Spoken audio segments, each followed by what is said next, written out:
Army Badger Army and welcome to today's review. Now, yesterday evening we managed to see Shang Chi and it was insane. It was a fantastic film, and I know, yes, we managed to see the 4 o'clock showing. I managed to get Badger Jr. straight from school, and then we went and saw the first showing at Premier Cinema of Shang Chi at 4 o'clock. It was as if it was meant to be. So it was fantastic timing. It stars Simu Liu as Shang-Chi, Awkwafina as Katie, and Tony Leung as the Mandarin. Plus, of course, lots more people in there. And, you know, part of me wants to give away a big fun surprise, and we'll see. So, obviously, now, the Mandarin has not been really talked about. It's been hinted about, but not really talked about since Iron Man 3. And we'll see what happens there. That was such an interesting plotline. And of course, with Iron Man now not being really in the fold, how do you bring in the Mandarin? Well, this is a perfect way of doing it. And of course, you've got Shang-Chi, obviously such a great character from the comic books, really interesting backstory. We finally get a film.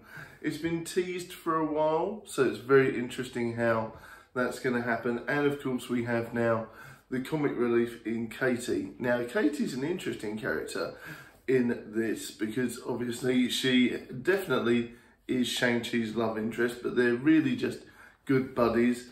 And that's an interesting way they do it because it's a will they won't they romance going on. And of course, you know, you've got a villain in the mix as well. And of course, what I love about this is that they slow tell you the storyline in flashbacks, but they're quite interesting flashbacks. So, you know, we start off with seeing a little bit about Shang-Chi's past and of course the Mandarin's past, and then we throw ourselves to present day and we find that they work as parking attendants pretty much, valets and all that sort of stuff. So Shang-Chi and Katie are working as parking attendants and helping people park their cars in posh restaurants and things like that.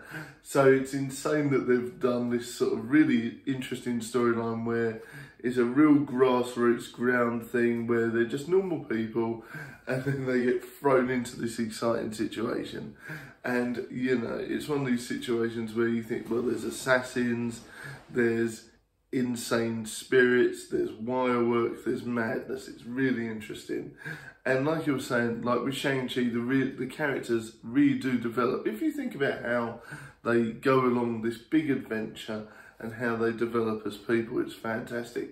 He obviously wanted to do the complete opposite of what he did before, whereas he was like being trained to be an assassin and a killer and all these horrible things. He's obviously gone, you know what, I don't want to do that. That's not me.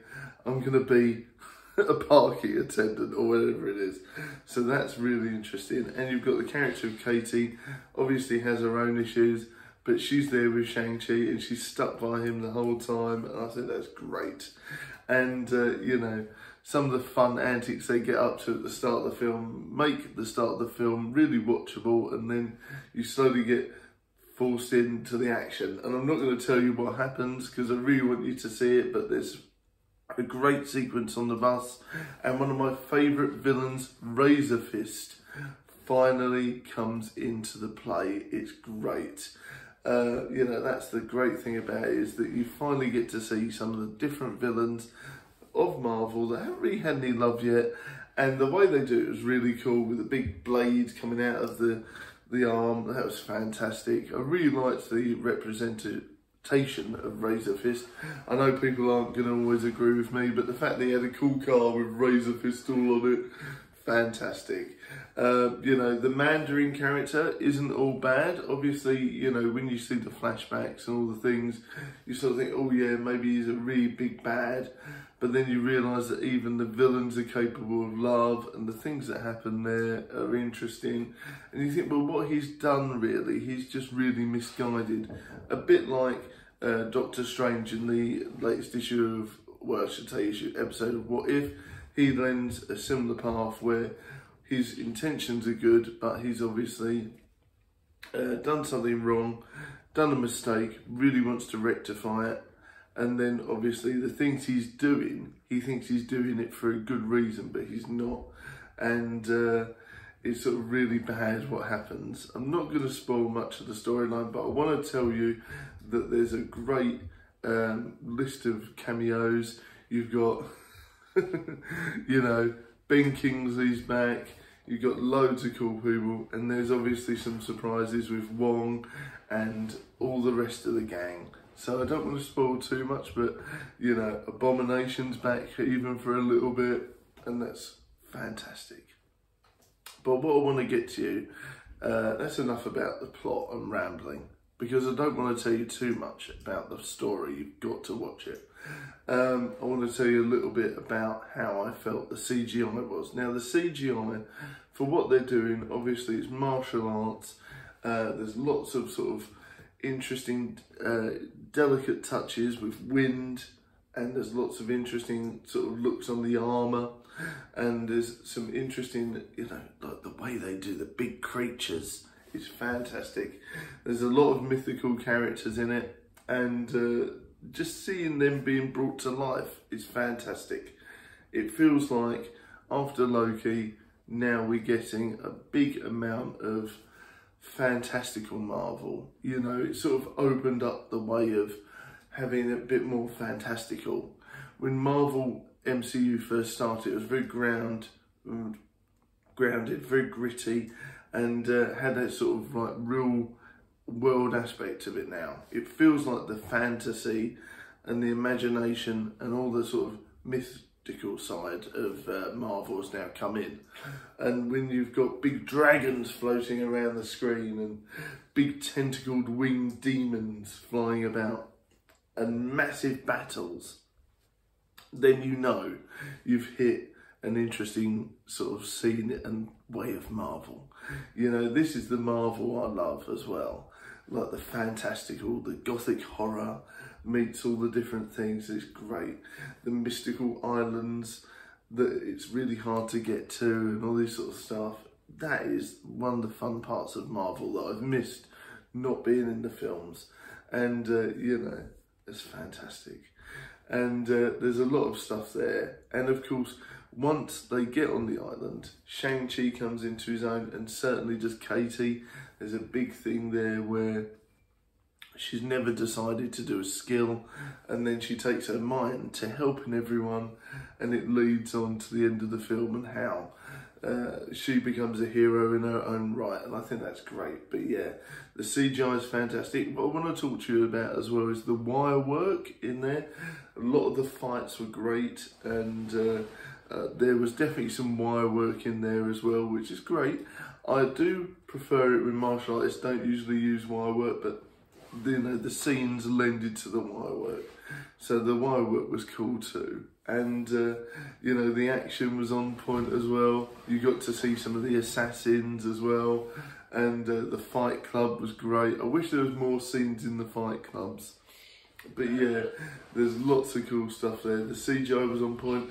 And I loved the management and the way they did the martial arts stuff and the mixture of the fantasy and the Marvel stuff as well. I think that was an interesting way of doing it. And I think it's going to bring in a new wave of martial arts fantasy films. We haven't seen those for a good 10, maybe 15 years properly.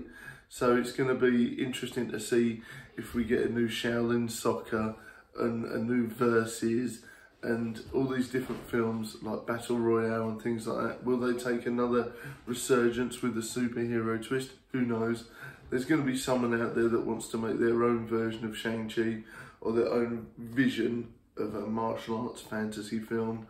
You know, it's been a while since we've had a really cool martial arts film like Crouching Tiger, Hidden Dragon and all that sort of stuff. So this was a breath of fresh air. As a bit of a martial arts fan, Bruce Lee and all that sort of jazz, I loved seeing this. You know, it felt like I was watching a martial arts film and a superhero film and a fantasy film and a bit of a romance and a buddy film all in one.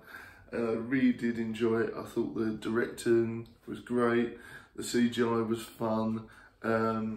The storyline was interesting. The way Shang-Chi finally got his powers was great as well. You know, there's lots of really interesting stuff, and I love the fact that they start from one end of people, like they start as one person, and there's a natural, really interesting progression along the way. It doesn't feel forced, the character progression, so I thought it was really cool. So I'm definitely going to give this definitely a good solid 8.5. It was a great film to watch at the cinema. I haven't seen it at home yet because I don't think they're doing a home premiere yet, but I think at the cinema and seeing it, the first showing at Premier Cinema when it first come on, it was great. Definitely recommend it. Let me know if you get to see Shang-Chi in the comments, and I hope you enjoyed this review.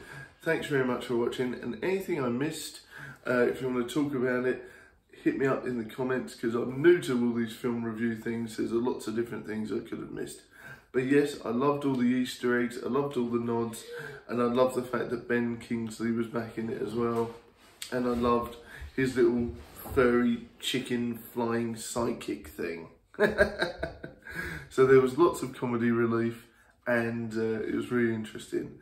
And I loved the bit at the end. I don't know if there was two extra bits, but I saw the first extra bit, and that was really interesting with some of the other characters. And of course, it was really interesting to see how Wong came into it, and you can see they're developing a storyline, so we'll see what happens next. Alright guys, thanks very much for watching, and I hope you enjoyed this review. Sorry if I've rambled too much, and let me know anything else you want to talk about in the film in the comments below.